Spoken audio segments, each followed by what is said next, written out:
Welcome, everybody, and thanks so much for joining us for today's Elko Live here on KELK. It's Tuesday, and so you know that means we're getting an update in Elko City News, and we're so happy to have our city manager, Jan Baum. She's in studio to talk about what's on the agenda for today's regular meeting and catch us up on some other stuff too, Jan, so welcome. Good afternoon. Thank you. Yeah, so today's the day, 4 p.m. at City Hall, or of course, remotely as well on GoToMeeting. So we'll be meeting this afternoon.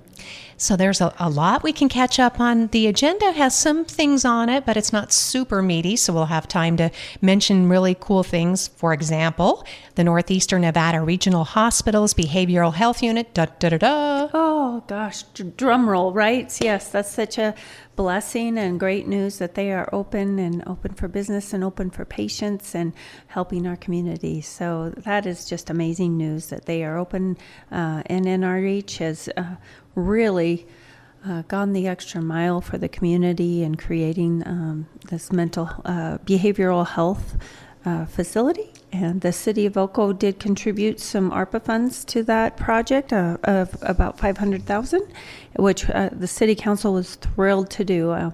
It's a great service for our community and very much needed.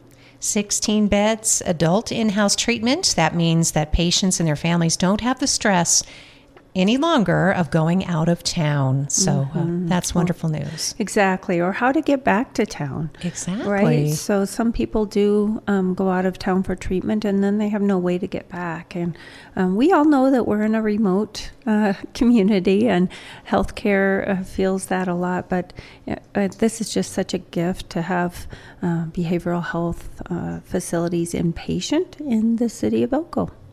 Thanks, Jan. Again, congratulations, and NRH, the opening of the Behavioral Health Unit there on the third floor. So if you do need assistance, you need information, reach out to NNRH and let them know. Let's see, we can veer on to the agenda. We know September is a busy month for events, and among them, the National Suicide Awareness Month, of which our mayor is going to read a proclamation today. Yes, and I believe that Elko County Zero Suicide will also be there, and they have their 5K walk in September. I believe it's the 13th of September that they have their 5K walk, and bringing awareness to suicide, and but also their role, I believe, in our community is also to take away the stigma to mental health, right? Just talk about it. Let's just talk about it and help people through it, and be aware of different people's mental health at different times. And so anyway, they're a great organization. I think they've made a big impact on our community, and I believe that they'll be there today. That's great. They will, Jan. I'm happy about that. And that Walk in Memory, Walk for Hope will be Saturday, as you said, the 13th, starting at 8 a.m. on campus at Great Basin College. They're going to be set up right there at the fitness center, and they'll have opportunities to meet with people. It's always a real heartwarming event because people can come together over their grief, but at the same time, they are walking to help, as you said, generate awareness and alleviate that stigma. And then I know Wendy's on Mountain City Highway. They're going to have a little event for them tomorrow night between 5 and 7. If you get food at Wendy's on the Mountain City Highway side, you will be contributing 15% of the proceeds between 5 and 7 p.m. will benefit Zero Suicides. Oh, that's wonderful. I didn't know about that. So thank you for the update. That's great. So if you need to swing by and get a Frosty or a complete meal, right? So that's very cool. That'll be at the top of the agenda when the council meets at 4 o'clock today. And then under some regular business, looking over a possibly final acceptance for the 12th Street Bridge Maintenance Repair Project. Yes, absolutely. So that project went fairly smooth. We thought it would last probably almost a month or two to 4 weeks longer than it did. And it was a very smooth project. Q&D did a great job. There's been some questions about it, but it is complete. And we had it on the agenda last meeting, but there was some payroll, which happens with public works projects, that has to be submitted before we can have a final acceptance of the project. And so that's all in and buttoned up, and so we're ready to for council to give their final approval of the project. And it was nice. It came in pretty close to what was budgeted, right? It was bid at $994,000 and I guess almost $995. And there were some adjustments, and I think that had to do with some flagging on the job, Jan. Is that right? Yes. Yes. So there was flagging that was required because it wasn't a Union Pacific right-of-way. And the flagging actually could have been much more than it was because the project was supposed to last so much longer. And so the timeline of the project really helped with the flagging costs. So although it was increased a bit, it could have been a lot worse. So in the big picture, I think the bid for, or not the bid, but the budget for that project was well over $1 million. And so we came in under budget, but a little bit over bid just because of the flagging costs. Yeah, so that's not bad at all. So that's always good news when the city and the taxpayers can save money. Absolutely, and bridges are a big deal. Oh yeah. We need to make sure that structurally that they're doing well and good repair. So it was a good project to get done. So our Elko Regional Airport Manager, Jim Foster, is going to have a good chunk of the agenda today, right, Jan? He is. I told him he's the star of the agenda today, which he doesn't love, but he always does such a great job. And so we're moving into, he's asking approval for a grant for the phase 2 of the focus planning study. And this is a project that's been going on for several years. We did a focus planning study number 1, which was required by the FAA. So on occasion, I think it's every 4 to 5 years, the FAA comes in and evaluates the airport and gives us approval for our airport layout plan. And there are some obstructions within some different areas, and I'm not going to get into all of the technical portions of it because we don't want your listeners to go to sleep while they're driving. But anyway, there were some obstructions, and so they asked for this airport focus planning study, and we went through that process. And at the conclusion of that, they didn't reach a consensus yet, and so they asked us to do a little further study, which is the focus planning study phase 2. And what this focus planning phase 2 is that the FAA is requesting is a study showing the implications of moving the runway 90 feet, shifting to the north. And our thoughts are that will add a lot more issues to our airport layout plan, but I think they need this support before they make a final decision. And so we will be moving into that next phase, and that's about a little less than $200,000, $195,000. So just so listeners are aware, and you can find the attachments online at the Elko City website, elkocity.com, attached to today's agenda. Some of this is kind of outrageous. I mean, you mentioned what the Federal Aviation Administration would like, shifting or relocating the runway itself within the current airport property. That's considered unreasonable, according to this report. Also, constructing a new airport away from the city. Wow, that's also up there. Mm-hmm. But how about these impossibilities? And we've already done one thing one time, but that was relocating the railroad line. Okay. And then the other one is relocating Idaho Street. So those are things that are just not going to happen. Yeah, we're not going to relocate Idaho Street. And those are some of the structures that are in these protected areas.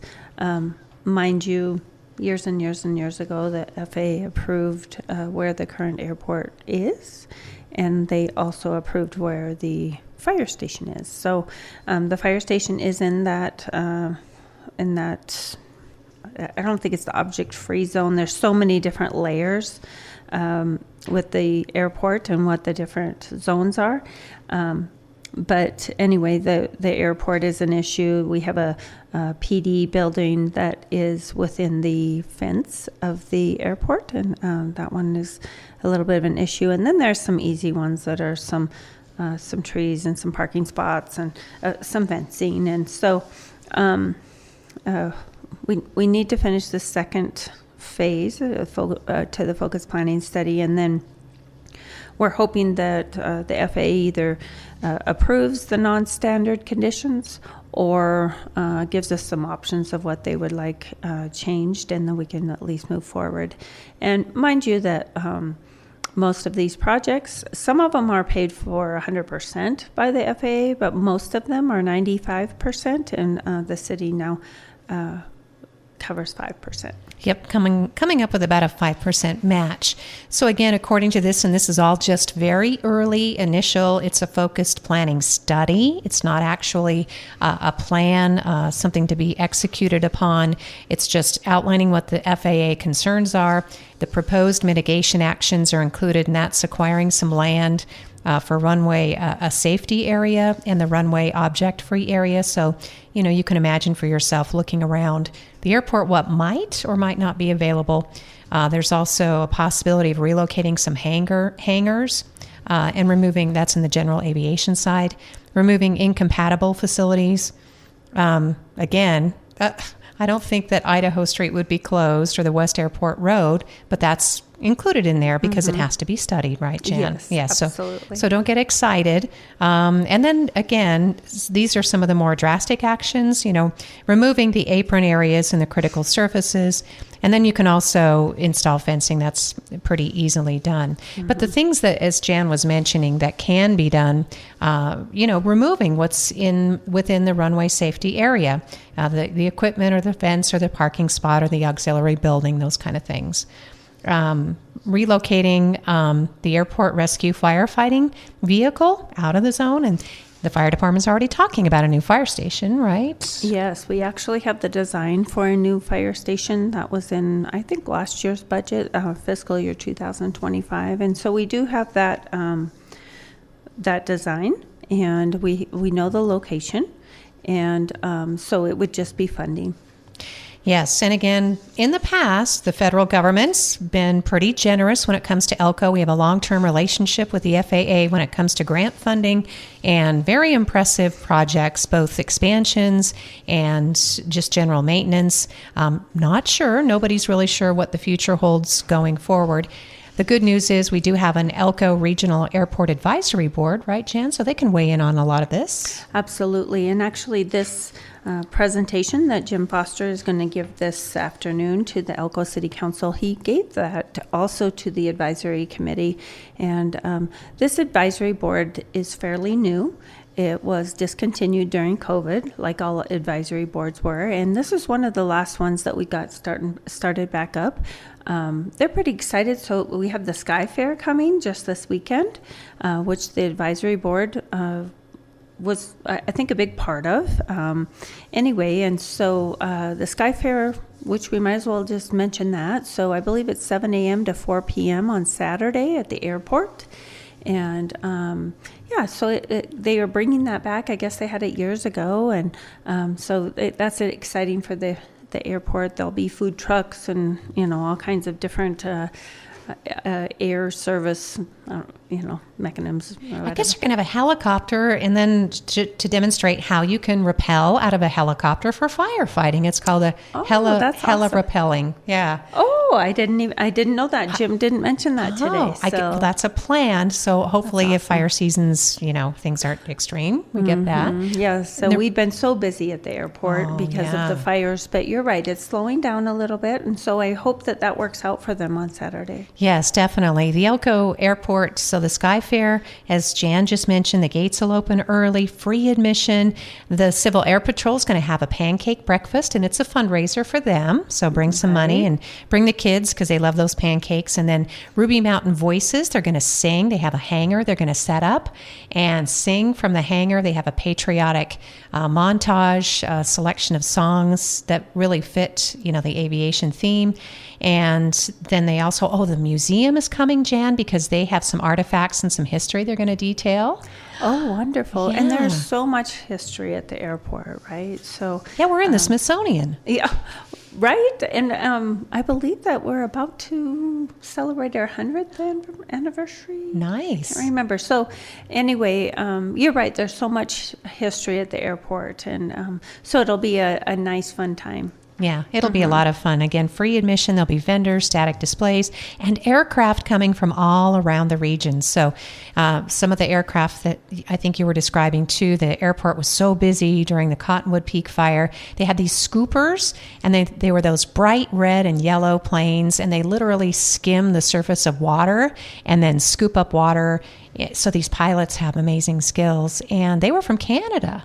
Oh, they were. Yeah. Yes. I saw them several times. They were really fun to watch, and they usually came in a group. And, They did, yeah. They did a formation thing, and I like to think because one flew over, the house, and I was outside, and I waved excitedly, and lights turned off and on. I was like, oh, maybe they saw me. Maybe Oh, it was that's just a so normal fun. thing, but I thought that was I was just like a little kid again. Right. So. Meaning that we should all be able to enjoy Sky Fair on Saturday, September 13th. It's perfect for kids, and they're going to have a scavenger hunt and some fun games and things too. So. Oh, wonderful. It's going to be a busy day on the 13th. It because, like you is. said, we have the Elko County Zero Suicide Walk. We've got Sky Fair, and then I believe there's also Stephanie's softball tournament. Yes, at the and Herrera Field. At the Herrera Fields in the afternoon, evening. And then I believe they're going to end the tournament, or towards the end. Chief Ward was telling us today there'll be a firefighter police officer softball game. Oh.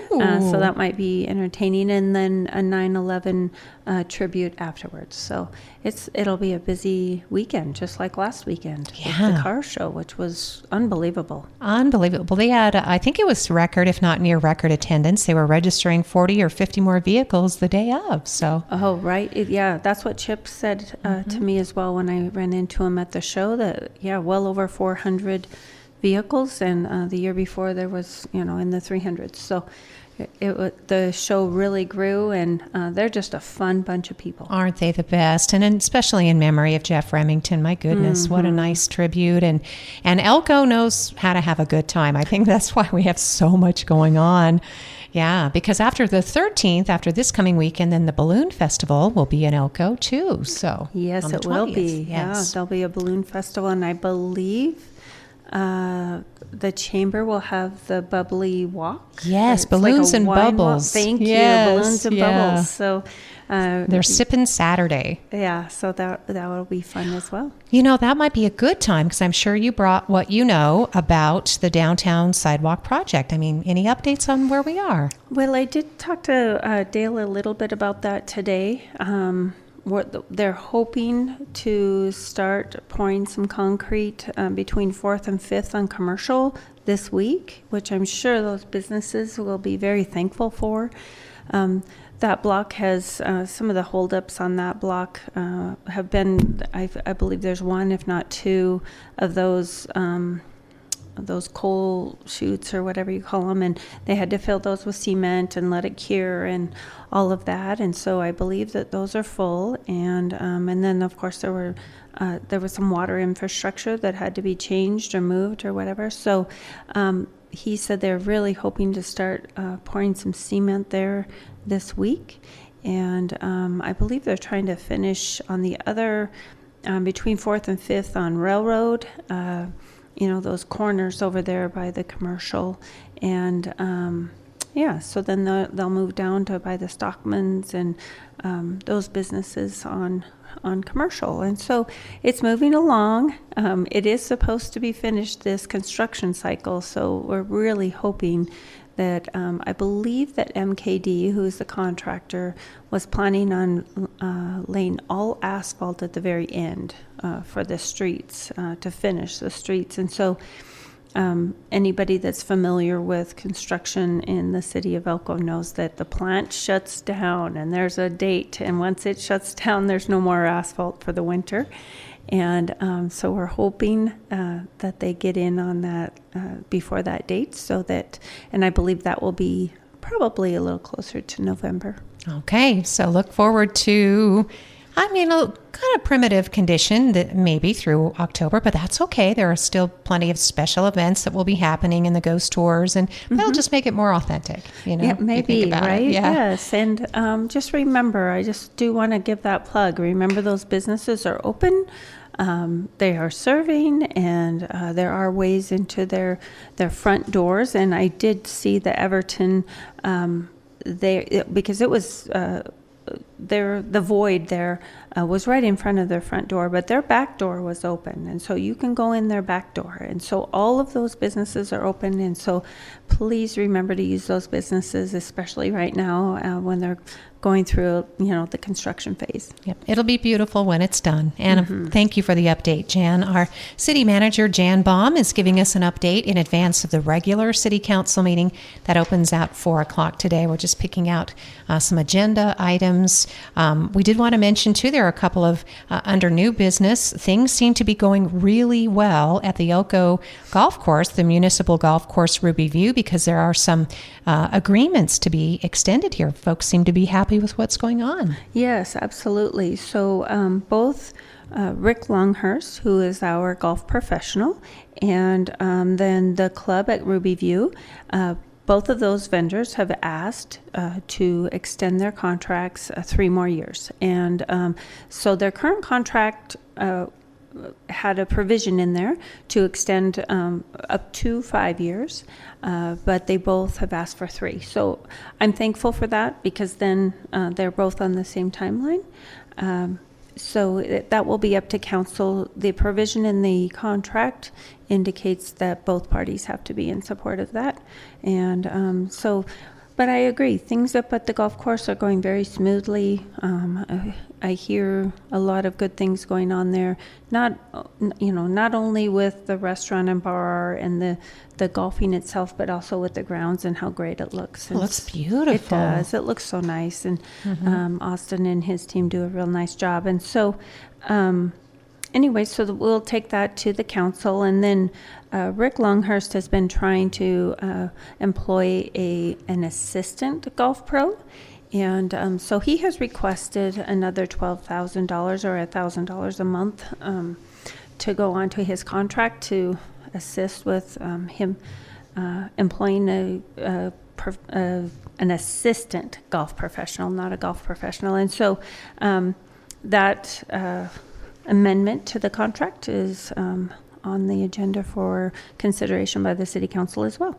And I'm sure there'll be a healthy discussion about that, Jan, because obviously if people are happy with the golf course and they're using it, this is a city-maintained amenity. It's a facility that's municipal, so it is shared. Anybody can use it. It's not private. And if it's busy, then it sounds like he needs some help. Yes, absolutely. I think that I think it would be a good business plan for him to have somebody else there full-time with him. And so I'm hopeful that, the council will give it good consideration. So another update on the agenda for today's meeting is the approval of the Copper Trails Phase 3 unit. And that's exciting because that's another actual little subdivision in the North 5th Street area. Is that? Yes, it is on the North 5th Street area, on the right-hand side of North 5th. And that is Koinonia Construction. They do a real nice job, and they've done a lot of subdivision and building of homes in the city of Elko, and so this is an extension of the current project that they're working on. And so he's on here a few times, I believe. So that'll be a nice update. Again, a lot of our conversation, at least even regionally or if not statewide, focuses on housing and the availability and especially affordable housing. Whether or not these are affordable, the hope is that people will be able to afford, maybe it's their second home or their dream home. They move out of those smaller, more affordable homes and make them available. So. Absolutely. So yes, housing is so important to our community. And so we're very thankful for Koinonia and what they do for our community. And so that's on the agenda. And that is, by the way, in the vicinity of the Elko National Veterans Cemetery. And we've checked in on that occasionally. The good news is it is progressing maybe a little behind schedule, Jan, because they've had several contractors just over the summer, but it will be complete. We have reassurance of that. Yes, it absolutely will be. And the last time I asked about that, I believe it was maybe like late spring to early summer of 2026 for the Veterans Cemetery, and then I believe the Veterans Clinic maybe this winter. So nice. And that, of course, is under construction in the Elko Junction Shopping Center. That's right next door to Ross and Maurice's and the famous footwear area. So, and we have had a veterans clinic, but it was so much smaller. And this, from what I understand from the Great Basin College Veterans Resource Center, they were invited to tour it, and they're so excited about what it's going to offer. And they've done a nice job. It looks so nice out there. And so this will be a great service to our community and our veterans. And I'm excited for that to open and for them to have those services. So we're talking with Jan Baum, and we're coming up on the top of the hour already. Gosh, which is crazy. Look at that. But we did, City Council will meet in regular session at 4. We did want to mention, you said there is at least one important position, but the City of Elko is hiring, right? Yes, we do have a couple positions open, and one of them is the facility maintenance position. And this is an entry-level position, but it really does have a lot of growth, and it has, for a career.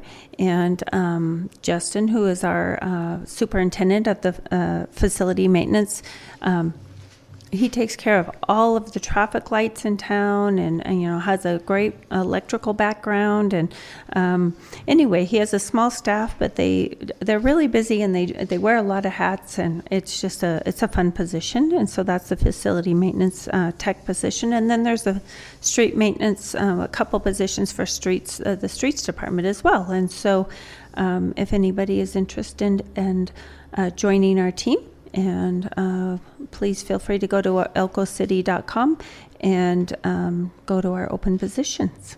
All right, Jan, thank you.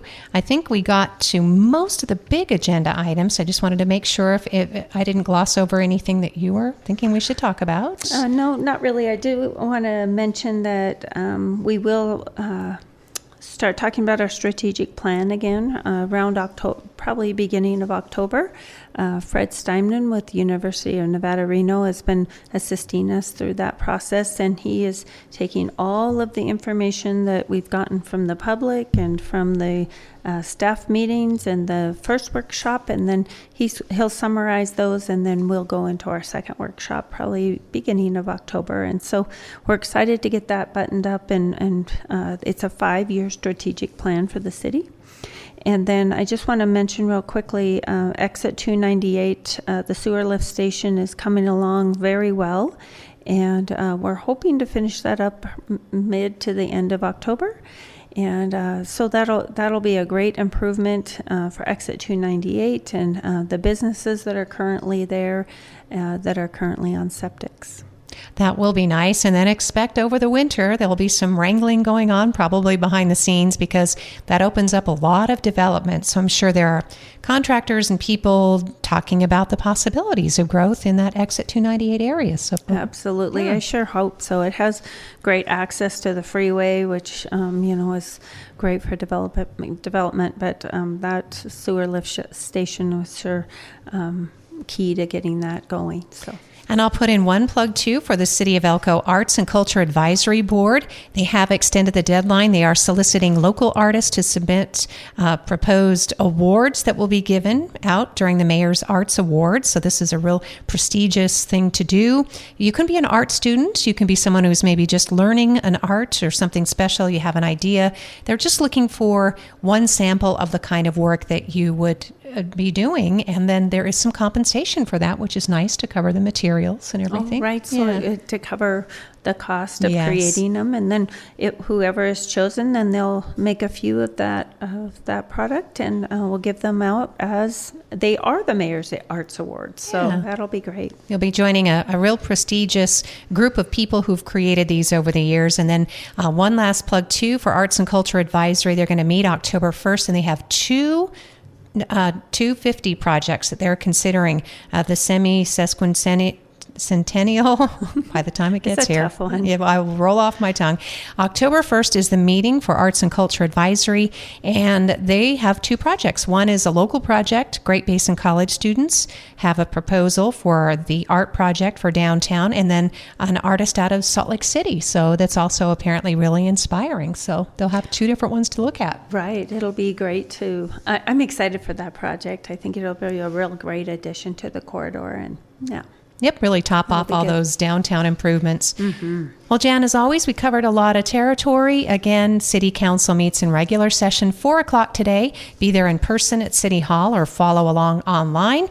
And until we meet again, thanks for all the amazing stuff. We could spend another half an hour because there's just so many cool projects going on right now in our city. Absolutely. There definitely is. So thank you, Lori. Thank you, listeners, for joining us for today's Elko Live.